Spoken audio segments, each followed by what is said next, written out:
Si Lu Mingfei, isang binatang loser at walang kaibigan, ay nasa kanyang lungga buong araw, naglalaro ng paborito niyang laro. Ipinagmamalaki niyang isa siya sa mga nangungunang manlalaro sa server. Kasalukuyang nakikipaglaban siya sa isang kaibigang nakilala niya online, at todo bigay siya sa pagpindot sa keyboard. Nang manalo si Mingfei, nagpaalam ang kaibigan niya, ngunit nalungkot siya dahil walang ibang online na makakalaro niya. Para ma-satisfy, binuksan niya ang profile ng isang catfish na gusto niya, at bago pa man siya maglaway sa kanyang mabahong keyboard, nakatanggap siya ng hamon mula sa isa pang nangungunang manlalaro na may pangalang Nano, at hinamon siya sa isang duel. Sa kanilang laban, nagulat si Mingfei sa galing ng kalaban, na higit pa sa inaasahan niya. Gumamit siya ng hindi kapani-paniwalang bilis ng kamay at galaw ng mouse, ngunit sa gitna ng laban, nagpadala si Nano ng mensahe, hinulaan ang kanyang susunod na galaw, at doon siya natalo. Natulala sa pagkabigla. Nagtaka si Mingfei kung sino ang manlalarong ito at paano siya tinalo ng ganon. Nang tignan niya ang profile ni Nano, napagtanto niyang walang laman ito, kaya nag-log off siya at tumigil sa paglalaro. Nagbago ang eksena, at lumabas na ang tumalo kay Ming ay isang babae na si Chen Moong na kilala bilang Nano, isang A-rank Dragon Slayer na nag-aaral sa Castle College at kilala bilang Nano. Bumibiyahe si Nano sa syudad kasama ang ilang kaibigan mula sa kolehiyo. Nalaman nila na interesado ang principal ng kolehiyo kay Ming dahil maaari siyang maging S-rank na estudyante. Nagtaka si Moong kung bakit, kaya hinamon niya si Ming sa isang duel upang malaman kung ano ang espesyal sa kanya. Nainis siya dahil nakatanggap si Mingfei ng scholarship mula sa principal ng Castle College, ngunit sa tingin niya hindi siya nababagay sa ganoong eskwelahan, lalo na matapos niyang talunin si Ming sa isang 1v1 na laban. Nalito rin ang mga kaibigan ni Nano at hiniling sa kanya na alamin pa ang tungkol kay Ming. Kaya't nag-login siya sa AI system ng Castle College na tinatawag na Eva. Binati siya ni Eva at sinimulan niyang magtanong tungkol sa buhay, libangan, at personal na interes ni Ming. Natuklasan niyang si Mingfei ay walang kaibigan sa eskwelahan, kaunti lang ang kanyang presensya sa buhay, at mahilig lang sa paglalaro ng video games. Iniwan siya ng kanyang mga magulang noong bata pa siya at ngayon ay nakatira siya sa kanyang tiyahin at tiyuhin na laging nang-aasar sa kanya kasama ang kanyang masungit na pinsan na si Mingzi. Si Mingzi, mahilig manloko sa pamamagitan ng pagpapanggap na babae sa online at nililigawan si Mingfei sa laro bilang paghihiganti.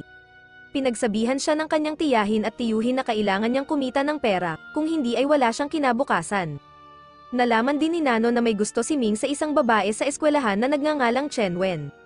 Pero, nais malaman ni Nano ang tungkol sa mga pangarap at inspirasyon ni Ming at kung saan niya nakikita ang kanyang sarili sa hinaharap.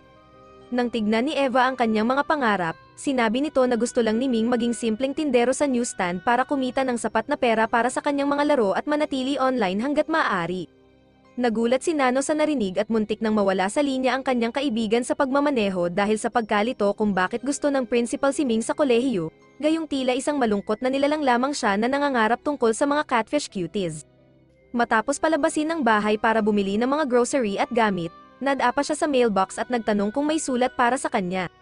Nakatanggap siya ng ilang bagong sulat at isang pakete na may laman na device na nagsasabing tinanggihan siya ng International University ngunit may isa pang sulat na tumatanggap sa kanya sa Castle College. Nakasaad doon na siya ay magiging estudyante ni Professor Gorian, na partikular na nagpadala nito para sa kanya. Sa pag-aakalang panaginip lang ito, sinubukan niyang gisingin ang sarili. Ngunit, hindi ito panaginip kundi totoong sulat, dali-dali siyang umuwi para ibalita ito sa kanyang pamilya. Hindi makapaniwala ang kanyang tiyahin at tiyuhin, iniisip na biro o gawa-gawa lamang ang sulat. Tinawag siyang pasaway ng kanyang tiyahin, habang sinabi naman ng kanyang pinsan na si Mingzi na imposibleng makapasok siya sa ganitong uri ng kolehiyo, dahil ito ay eskwelahan ng mga human hybrid, kalahating tao, kalahating mahika. Ikinwento ni Mingzi ang isang estudyante dito na si Choi Hang, na sikat dahil isa siya sa pinakamalakas na mag-aaral dito. Ngunit sa sandaling iyon, pumasok siya sa isang panaginip habang nagtatalo ang kanyang pamilya tungkol sa kanya.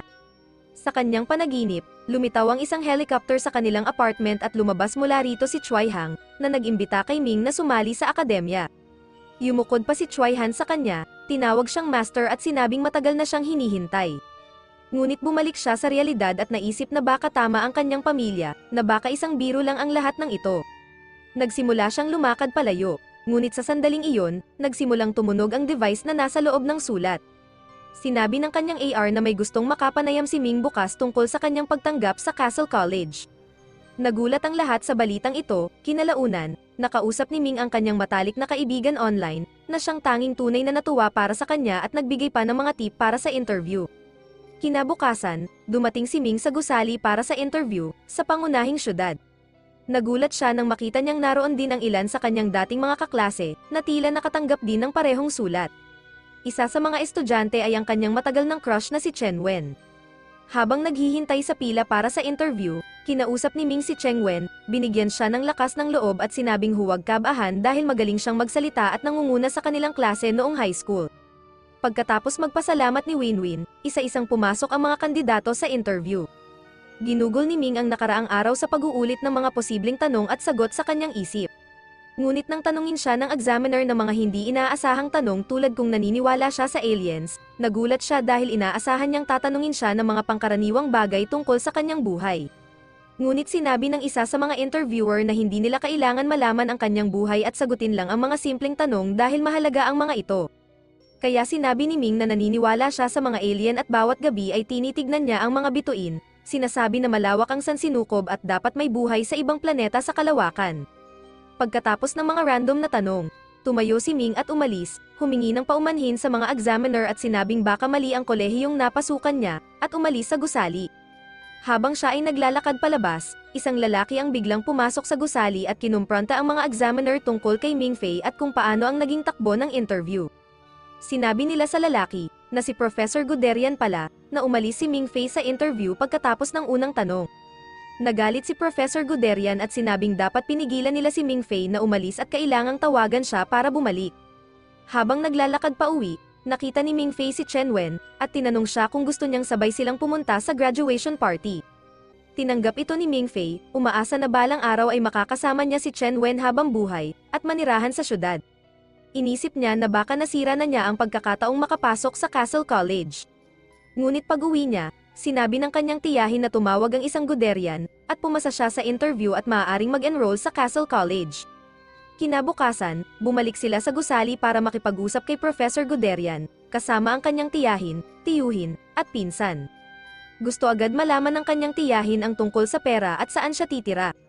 Sinabi ng guro na bibigyan siya ng scholarship na may halagang $36,000 kada taon at matutulog siya sa akademya.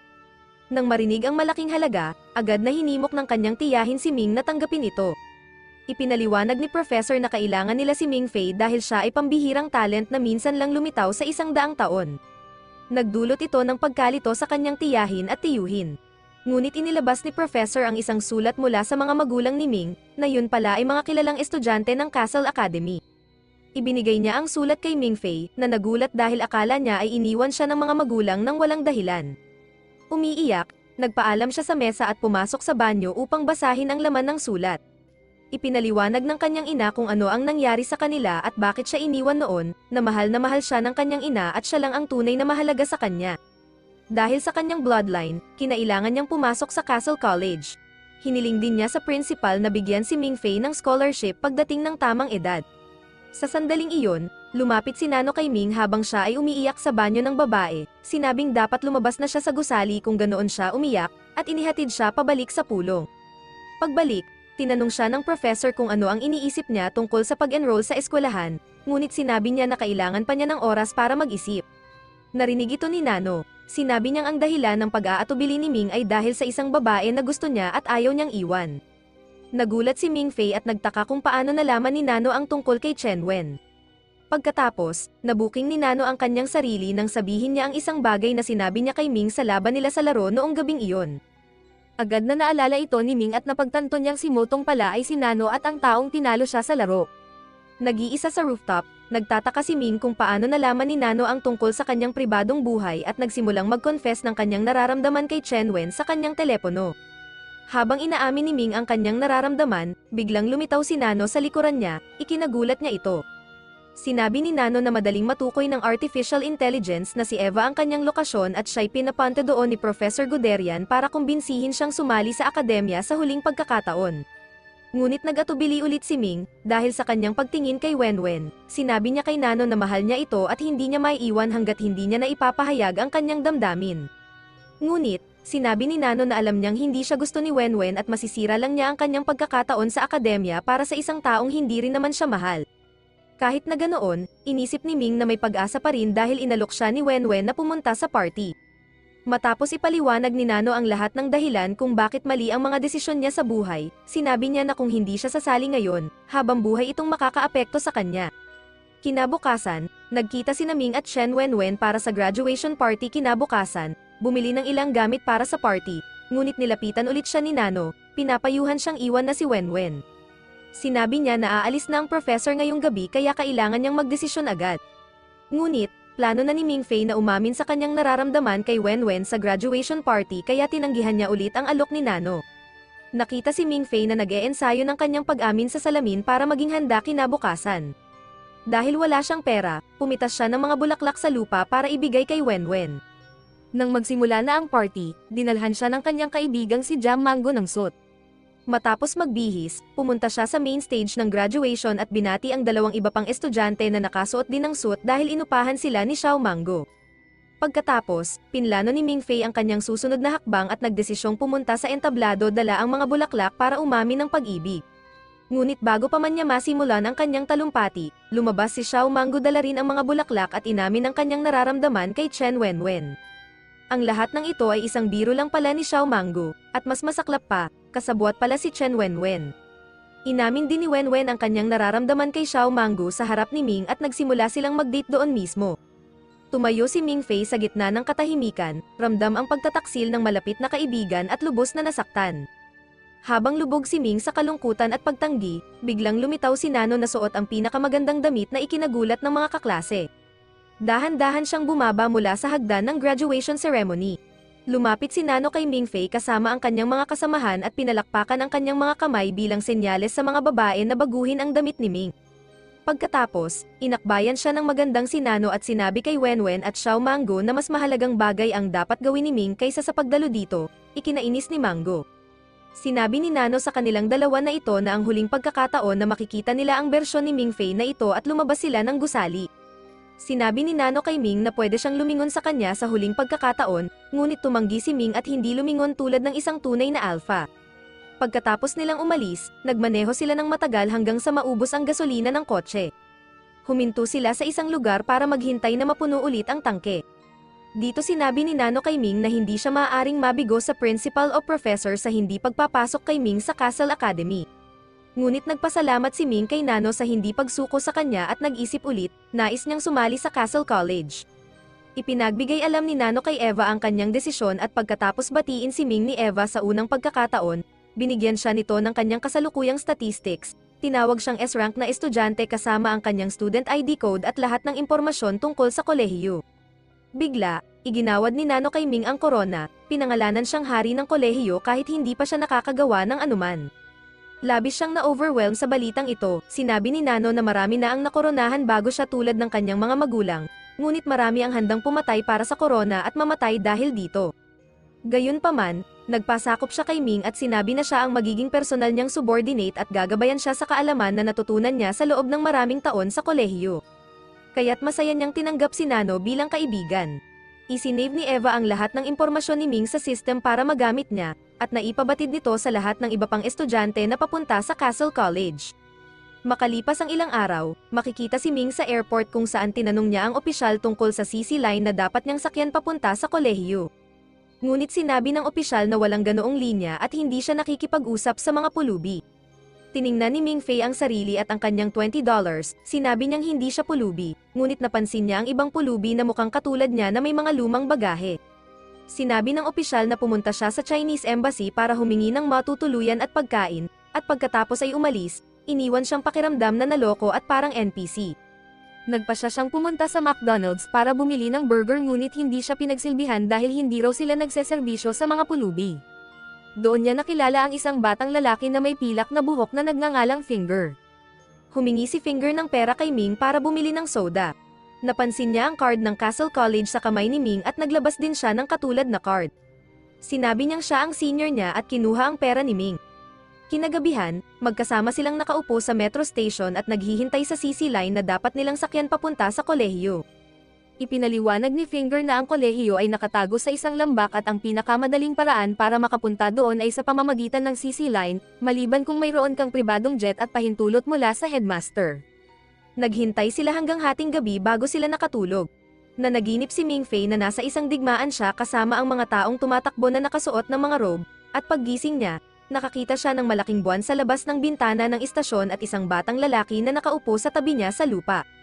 Kinausap siya ng bata na parang kilala siya at tinawag siyang kapatid, ngunit nagising ulit si Mingfei at nalaman niyang panaginip lang pala iyon. Biglang nagising din si Finger at sinabing dumating na ang CC line.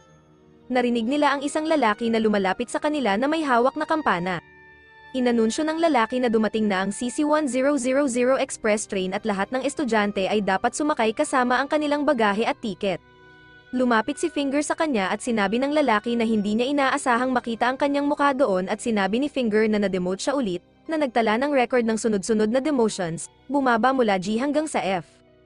Pagkatapos, lumapit din si Ming sa konduktor at sinabing siya ay bagong estudyante na nagngangalang Ming. Nang marinig ang pangalan niya, nagulat ang konduktor at tinanong kung talagang siya ang bagong S-grade na estudyante at bakit hindi dumating ang professor sa kanyang eroplano para sunduin siya. Nagulat din si Finger at tinanong kung totoo ba lahat iyon, at nagulat din si Ming dahil ayaw niyang mapag-iwanan. Pagkatapos niyang mag-check-in, nagliwanag ang buong airport at nagbukas ang underground na daanan para sa kanya at dumating ang CC-1000 Express train kasama si Professor Good na lumabas mula rito na parang Mario. Sumakay silang lahat sa tren habang nagpalit ng uniforme ang mga estudyante at hiniling ni Professor kay Mingfei na pumirma sa isang NDA, na karaniwan para sa lahat ng estudyante ng kolehiyo dahil may mga espesyal na paksa silang pinag-aaralan na hindi tinuturo kahit saan pa sa mundo.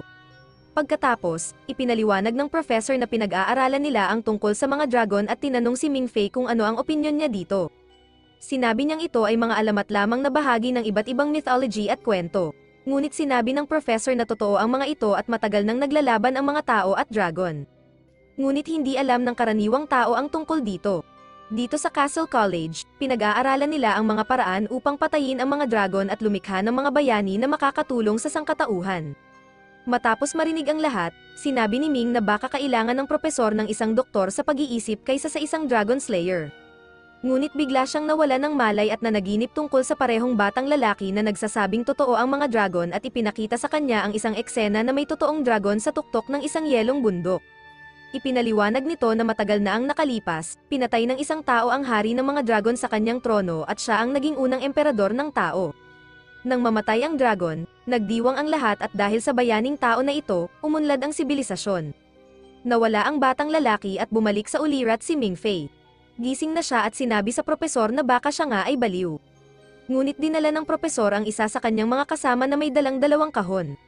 Sinabi ng lalaki na sa kanyang 40 taon sa propesyon, si Mingfei lang ang pangalawang S-grader na nakita niya, at ang una ay nagpakamatay gamit ang truck.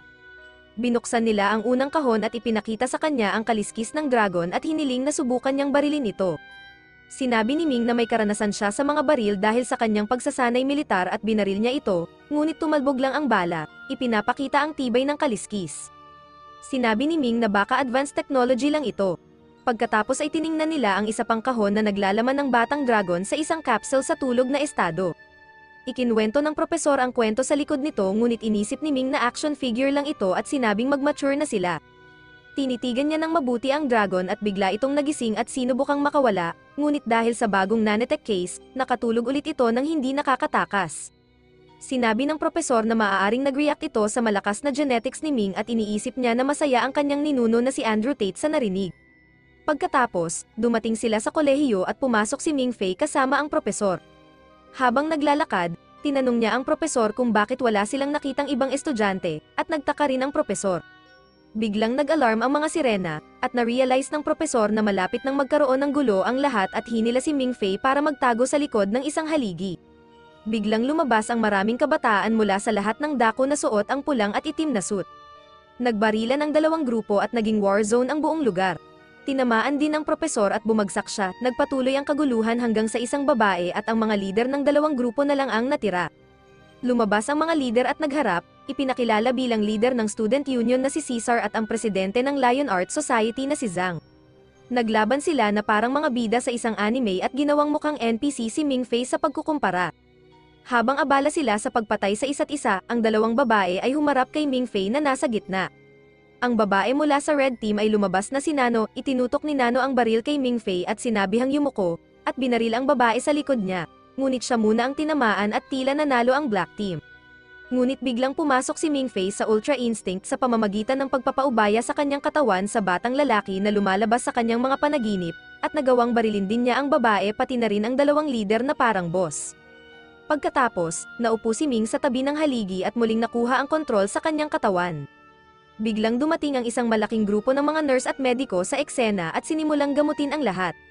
Kasama nila, isang kalbong lalaki sa itim na suit ang pumasok at nagreklamo tungkol sa pag-aaksaya ng pera na ginawa ng mga estudyante sa event na ito. Nagising din ang propesor at ipinaliwanag na gumagamit sila ng anesthetic paint bullets na nagmamarka sa target at pinapatulog ito nang hindi talaga nasasaktan, at ngayon ay free day sa kolehiyo at nagdesisyon ang mga estudyante na maglaro ng magastos na laro ng paintball shooting upang makita kung sino ang mas magaling. Pagkatapos, muling nakatulog ang propesor dahil sa pagsabog ng isa pang bala sa kanyang dibdib habang ipinaliliwanag ang function nito kay Ming. Ang kalbong lalaki ay lumabas na si Professor Man, na nangangasiwa sa pananalapi at disiplina sa kolehiyo. Tumawag siya sa principal para magreklamo tungkol sa gulo na ginawa ng mga estudyante, ngunit sinabi ng principal na karapatan nila iyon at babayaran ng kolehiyo ang higit $200,000 na halaga ng pagkukumpuni. Nanghihinayang siya na hindi siya nakasama ngayong taon at siguradong sasama siya sa susunod na free day. Matapos makatanggap ng cheers mula sa mga estudyante, tinanong niya kung naroon si Ming at sinabing sumama siya sa kanyang klase at nagpaalam. Pagkatapos ng tawag, sinabi ni Professor Man kay Ming na pumunta sa kanyang dormitoryo maliban na lang kung gusto niyang mamatay, dahil napansin niya ang mga mapanibuguing tingin ng bawat estudyante doon. Pagdating ni Ming-Fei sa kanyang dormitoryo, lumabas na ito ay malaking kwarto para sa 2 tao at ang kanyang roommate ay walang iba kundi si Finger Senpei. Inalok niya si Ming na ilibat siya sa kolehiyo sa kanyang unang araw. Dinala niya si Ming sa iba't ibang gusali sa loob ng kolehiyo at ipinaliwanag na sa loob ng campus, hindi maaaring gamitin ang spirit language. Salamat sa ama ni Professor Man na naninirahan sa watchtower at gumagamit ng kanyang kapangyarihan upang maglagay ng barrier sa paligid ng kolehiyo. Pagkatapos, dinala niya si Ming sa tanging silid-aralan kung saan maaaring gamitin ang spirit language na para lamang sa mga layuning pangturo. Ipinaliwanag niya na ito ay isang uri ng kapangyarihan na nagmumula sa resonensya ng dragon language sa dragon bloodline. Kailangan mong magkaroon ng dugo ng isang mage at dapat alam ang mga magical chants, kung hindi, ikaw ay tatawaging muggle at ipadadala sa Harry Potter at PC-verse.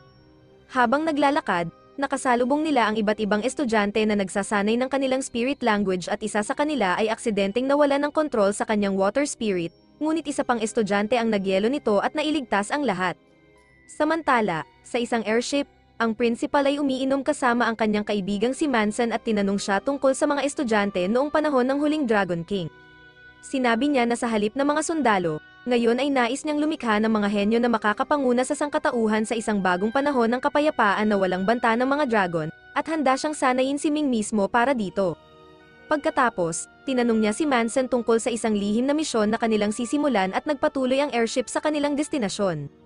Bumalik sa kolehiyo, dumating si Professor Good upang sunduin si Ming-Fei para sa kanyang 3E exam. Pumunta sila sa kanyang kwarto at sinabi ng propesor na bago ang opisyal na exam, nais niyang subukan ang isang bagay. Ipinakita niya ang isang music box na may recording ng Black Dragon Emperor. Ipinaliwanag niya na lahat ng may dragon bloodline ay mula sa kanyang mga nasasakupan at kapag inilabas niya ang kanyang ungol, lahat ng dragon sa ilalim niya ay yumuyuko at lumuluhod sa direksyon ng kanyang trono. Ito rin ang unang hakbang sa pag-aaral ng spirit language at nagdudulot ng hallucinations sa mga taong may dragon bloodline. Pinatugtog niya ang recording at tinanong si Ming kung nakakita siya ng anuman. Sinabi ni Ming-Fei na wala siyang naramdaman maliban sa pagiging inaantok. Narinig ito, nagtaka ang propesor kung paano ito nangyari sa kabila ng kanyang greatest bloodline, at dali-daling tumakbo patungo sa library sa pag-aalala, tinawag din niya si Professor Man doon. Sa library, pinag-aralan nila ang mga lumang talaan at naisip na maaaring si Ming-Fei ay may antas na katulad ng emperador at maaaring may dugo ng puting dragon. Nagdulot ito ng komplikasyon, ngunit sinabi ni God na nais niyang panatilihing lihim ito upang hindi mapahamak ang kanyang estudyante. Kinabukasan, lahat ng bagong estudyante ay sumailalim sa kanilang 3E exam at nandaya lang si Ming-Fei sa pamamagitan ng pagkopya sa mga sagot na nakuha niya kay Finger Senpei. Nanaginip din siya tungkol sa batang lalaki na nagpakilala bilang kanyang kapatid na si Ming-Zi, at natulog si Ming ng 2 oras sa 3 oras na exam, tunay na chat. Kinagabihan, narinig ni Ming ang isang kampana at nanaginip ulit kay Ming-Zi, na nagsabi sa kanya na ito ang kampana ng kamatayan at may mamamatay.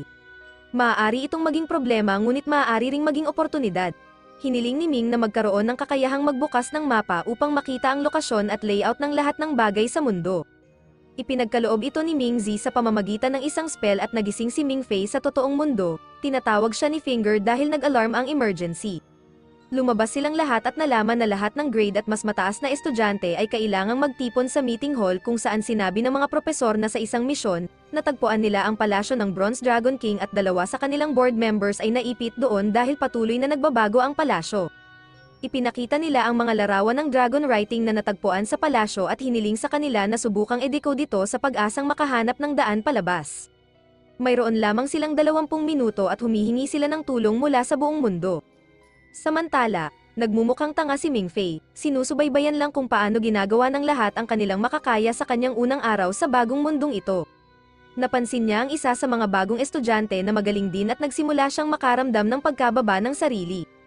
Ngunit bigla siyang nagkaroon ng motivation at naalala ang open map na meron siya. Ginamit niya ito upang matukoy ang susi sa paglabas ng palasyo at isinumite ito.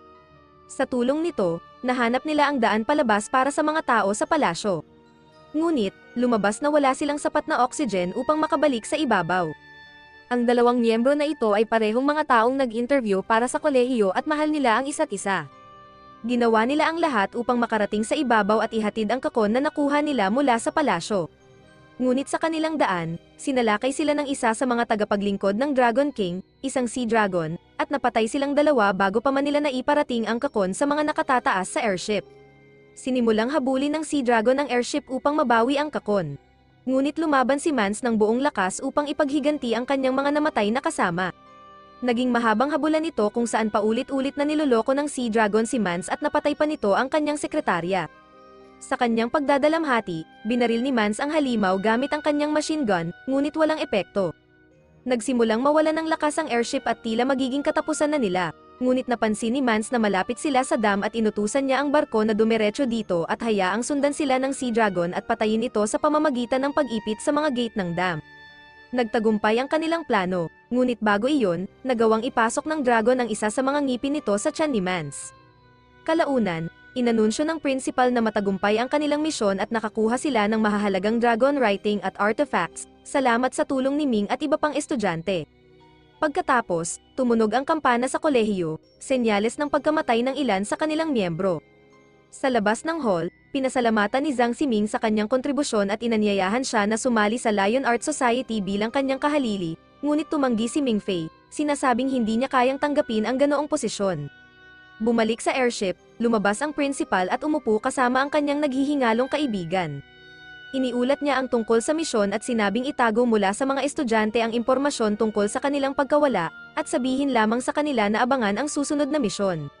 Bukod dito, sinabi niya na bantayan din ang kanyang ampon na si Nano, upang matiyak na ligtas siya. Makalipas ang ilang araw, nakatanggap si Ming ng online na imbitasyon para sa isang sayaw mula sa Student Union. Pumunta siya doon kasama si Finger, na nagsabi sa kanya na ang leader ng Student Union na si Caesar ay magiging tagapagmana ng sikat na Western Gattuso family. Medyo mayabang si Caesar sa kanyang pananalita, at tila ito ang kanyang paraan ng pag-imbita kay Ming sa Student Union, katulad ng ginawa ni Zhang noon. Sinabi ni Ming na wala siyang balak sumali, ngunit sinabi ni Finger na pumunta siya dahil may mahal na pagkain at inumin, kaya bakit hindi? Kalaunan, pumunta sila sa ballroom at lumabas na si Nano pala ang fiancé ni Caesar at inihanda niya ang party na ito para batiin siya ng maligayang kaarawan.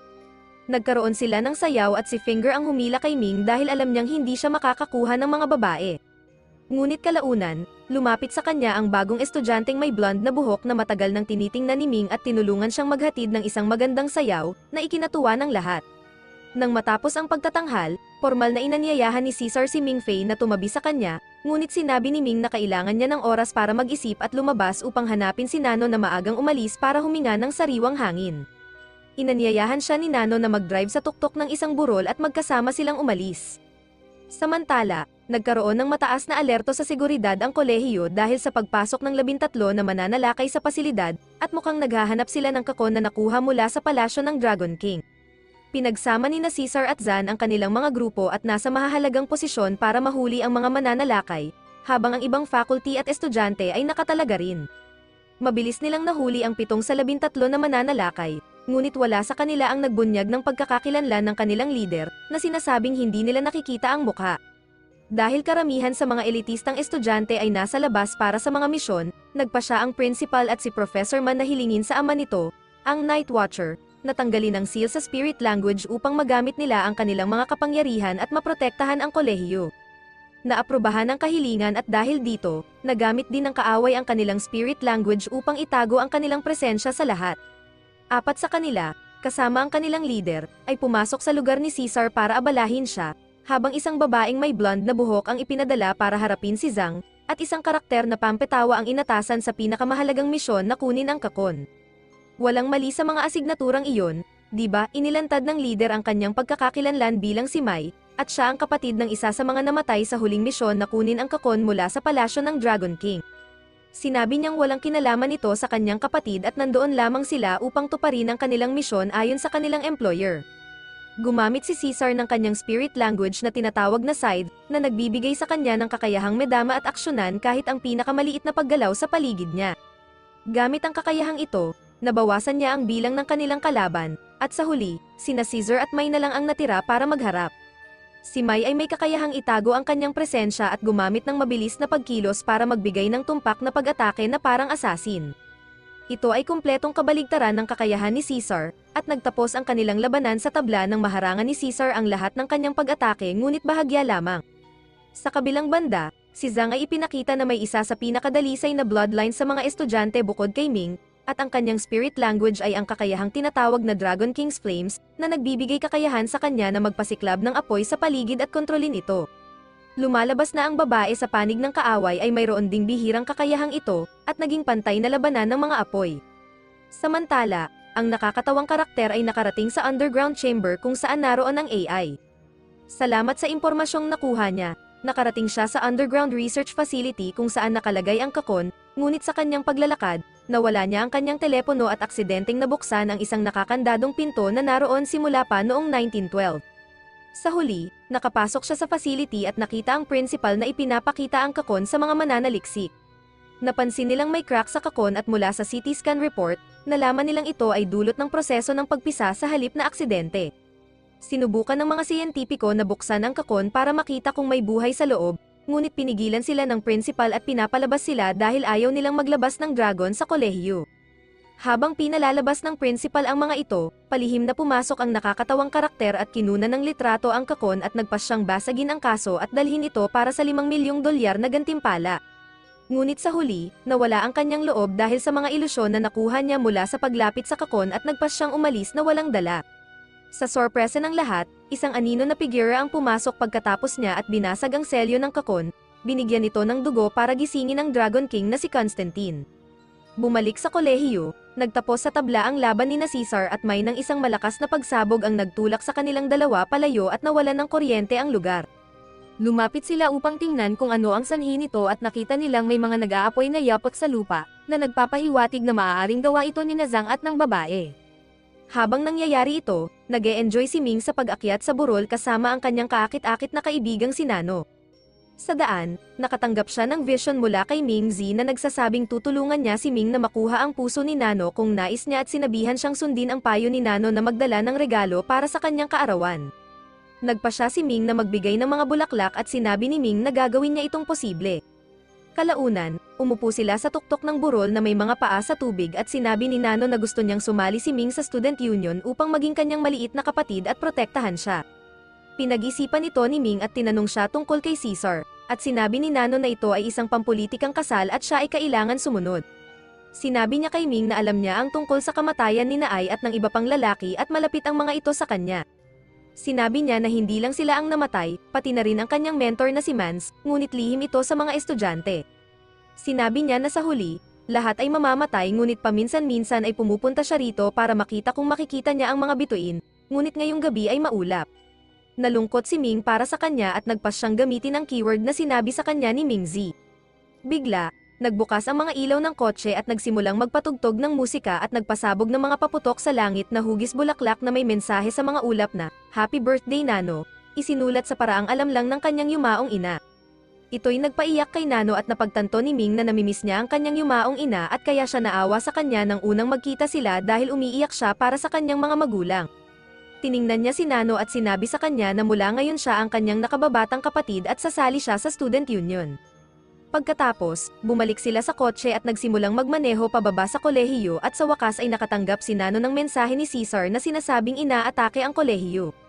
Nagpanik si Ming tungkol dito ngunit sinabi ni Nano na dapat ayos lang ang kolehiyo at malamang tapos na ang laban pagbalik nila. Samantala, naglalaban sina Zhang at ang babae sa patas na laban gamit ang kanilang mga kapangyarihan sa apoy, at mukhang lamang ang babae ngunit ayaw niyang patayin ang lalaki at nandoon lamang para abalahin siya. Sa kabilang banda, ang nakakatawang karakter ay tumetakas sakay ng bike at lumabas ng kolehiyo ngunit biglang nabangga ng kotse ni Ming mula sa likod. Dinukot niya si Ming Fei at nagharap sila, at lumabas na ang lalaki ay kaibigan ni Ming sa League of Legends, si Tyler, at ang tunay niyang pangalan ay Tag. Nagkakilala sila at nagumpisang magkaibigan, ngunit hiningi niya ang tulong ni Ming at hinayaan siyang maging bihag. Bigla, may narinig silang bumagsak sa likuran nila at nagsimulang mag-init ang paligid. Pagtalikod nila, nakita nila ang isang batang lalaki na naliligid ng apoy, naglalakad na parang zombie mula sa The Walking Dead, na humihingi ng kanyang kapatid. Tumakbo silang lahat palayo sa kanya at nagsimulang barilin siya ng mga estudyante, ngunit natunaw lang ang kanilang mga bala bago pa man ito umabot sa batang lalaki.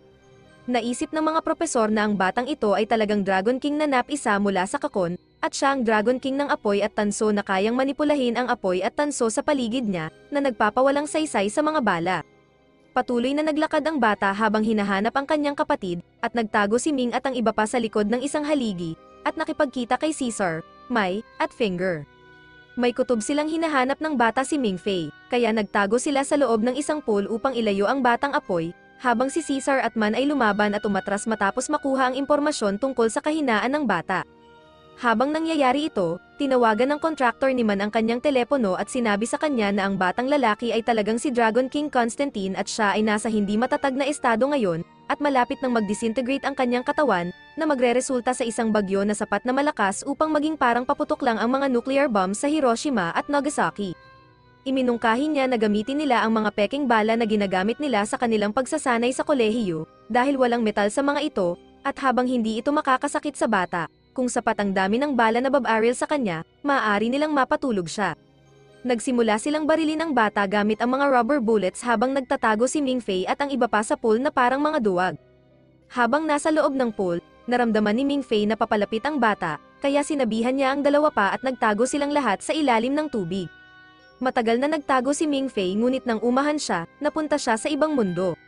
Naisip niya na ito ay isa sa mga panaginip kung saan makakausap niya si Ming Zi at nagsimula siyang tumawag dito.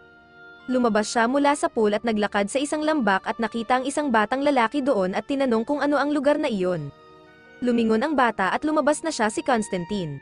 Sinabi ni Constantine na parang nagkita na sila dati. Biglang dumating si Ming Fei at sinipa siya palayo, sinabihan siyang humanap ng ibang tatawaging kapatid. Pagkatapos, nagising si Ming Fei at nalaman niyang naroon talaga si Constantine at wala na sina Finger at Tang sa pool. Di nagtagal, dumating ang principal at sinabihan si Ming Fei na sumama sa kanya. Dinala niya si Ming Fei sa isang mataas na tore at binigyan siya ng baril at isang espesyal na bala na pampatay ng dragon.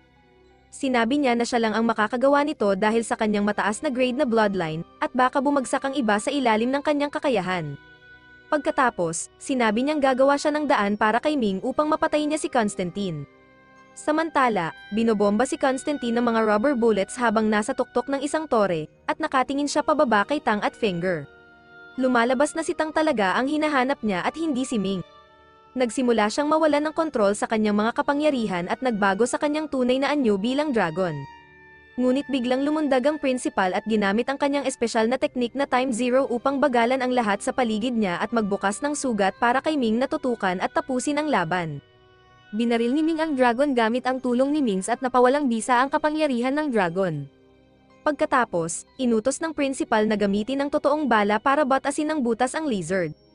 Hinabol ni Constantine si Tang at hinarang ang lahat ng bala para sa kanya, tinawag siyang kapatid hanggang sa huli.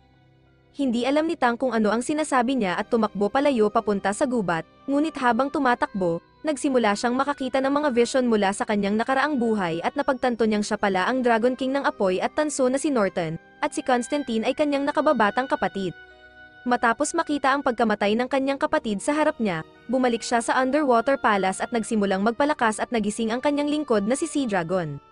Sa kabilang banda, nakipagpulong ang principal sa Night Watcher at inihayag na ang dahilan kung bakit hindi nila tuluyang mapatay ang mga dragon ay dahil bago mamatay, gumagawa ang mga ito ng mga kakon na naglalaman ng kanilang DNA at kalaunan ay napipisa bilang bagong Dragon King. Kaya upang masiguradong matapos ang isang Dragon King, kailangan nilang galitin ito at handa sa laban kapag hindi pa nito nagagawa ang kakon, at dahil kailangan ito ng oras upang mahinog. Ito ang tamang panahon para patayin si Norton dahil bagong gising pa lamang siya at hindi pa ganap na nakakabawi ng lakas. Sa isipan nilang ito, nagplano sila ng pag-atake sa palasyo upang patayin siya at bumuo ng isang team na kinabibilangan nina Caesar, Nano, Ming, at ang bagong blonde na estudyante. Sa simula, tutol si Ming dito, ngunit sa hikayat ni Nano at ng iba, tinanggap niya ang misyon at nagsimulang mag-ensayo kasama ang iba upang masigurong handa siya. Matapos ang kanyang mini-training arc, sumakay siya sa airship at nagtungo sila sa palasyo ng Dragon King. Si Nano at Ming ang napiling bumaba at galugarin ang lugar upang kumpirmahin ang presensya ng Dragon King, na dapat ay hibernating dahil sa kanyang hindi pa ganap na paggising. Bumaba sila at sinundan ang parehong landas na dinaanan ni Ai at ng kanyang kasamahan dati. Sa wakas, nakarating sila sa silid ng Dragon King at sinuri ang lugar. Gamit ang ilang psychological techniques, nakumpirma nila na ang lugar ay talagang silid ng Dragon King kung saan siya dati nakatira kasama ang kanyang nakababatang kapatid na si Constantine. Pagkatapos, kinuha nila ang ilang bagay para sa pananaliksik at bumalik sa ibabaw. Ngunit habang ginagawa ito, nagsimulang magbago ang lungsod, katulad ng nangyari sa Ai at sa kanyang oras, at naging karera laban sa oras at mga bitag upang makalabas. Sa kanilang daan, nakita nila ang bangkay ni Ai na hawak ang isang malaking aklat, at kinuha nila ito at sa wakas ay nakalabas matapos masira ang swimming gear ni Ming. Binigyan siya ni Nano ng kanyang gear at sinabing kaya niyang magpatuloy mag-isa, at pareho silang nagsimulang lumangoy pataas.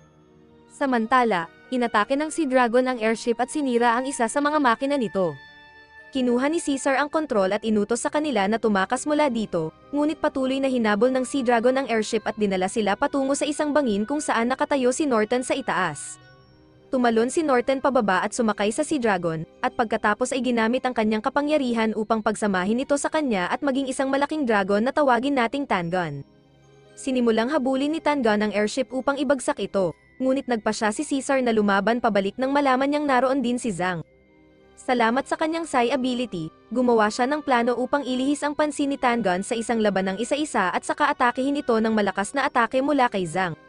Kapag nagbanggaan ang kanilang mga kakayahan, magdudulot ito ng malakas na pagsabog na bulagin ang sinumang tumitingin dito, ngunit sa puntong iyon, maglulunsad sila ng espesyal na missile sa tunay na katawan ni Norton at wasakin siya. Nagtapon sila ng isang rescue pod para kay Ming at Nano at sinimulang labanan ng dragon sa harap nila. Nagtali si Caesar ng pirang sa mata at inactivate ang kanyang kakayahan upang tamaan ang dragon. Sinalag ni Tangon ang lahat ng bala na parang isang Chinese opus character, ngunit ito ay ayon sa plano ni Caesar at sa huli ay inilabas niya ang kanyang teknik upang ipakita si Zhang na inaatake si Norton mula sa itaas gamit ang kanyang King Flames. Tumugon si Norton sa pamamagitan ng pagpapaputok ng katulad na atake at tulad ng inaasahan, nabulag silang lahat maliban kay Caesar na may pirang. Inutusan niya ang blonde na babae na ilunsad ang missile sa kanyang utos. Tumama ang missile sa tunay na katawan ni Norton at itinulak ang pagsasanib sa kalaliman ng karagatan na nagmamarka sa kanilang tagumpay. Samantala, nakita ni Ming at Nano ang escape pod at itinulak ni Nano si Ming papasok at nilock ang pinto.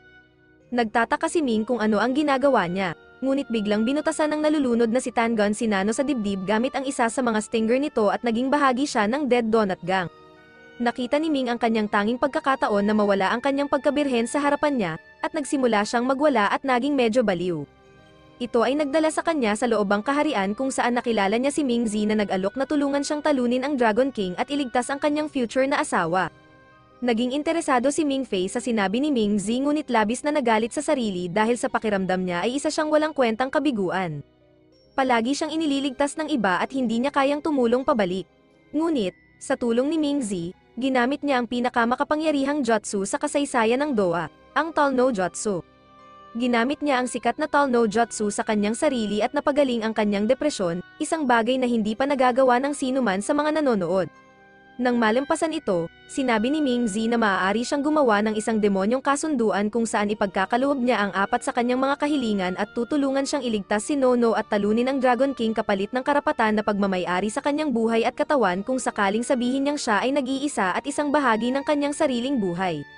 Tinanggap ni Ming ang mga kondisyon at ginamit ni Ming Zi ang kanyang kapangyarihan para bigyan siya ng maraming makapangyarihang kakayahan tulad ng paggamit ng iba't ibang uri ng spirit languages at ilang pagtaas ng estadistika. Sinabi rin niya sa kanya tungkol sa aklat na hawak niya na nakuha mula kay Yu at sinabi na ito ay talagang sisidlan para sa 7 sandata na kilala bilang 7 Deadly Sins na Iron Ikong nilikha ni Norton noon para patayin ang mga tao.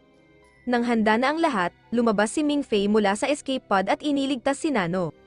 Kaya na niyang huminga sa ilalim ng tubig, salamat sa kanyang mga bagong kakayahan at pinagaling niya ang sugat ni Nano at winasak ang spike na tumutusok sa kanyang tiyan. Inilagay niya si Nano sa escape pod at ipinadala ito pataas at saka hinarap si Norton na handang kainin siya na parang pagkain ng isda. Gamit ang spirit block, siniil ni Ming ang mga teknik ni Norton at saka pinalabas ang 7 Deadly Sin upang labanan ang malaking dragon. Nagpatuloy ang kanilang labanan habang nagpapalitan sila ng mga suntok at hampas, at sa huli, kinilala siya ni Norton bilang katapat at nagpas siyang maglaro ng matalino sa pamamagitan ng pagtatago. Plano niyang atikihin si Ming mula sa mga anino, ngunit gamit ang side, natagpuan ni Ming ang kanyang lokasyon at nakaganti.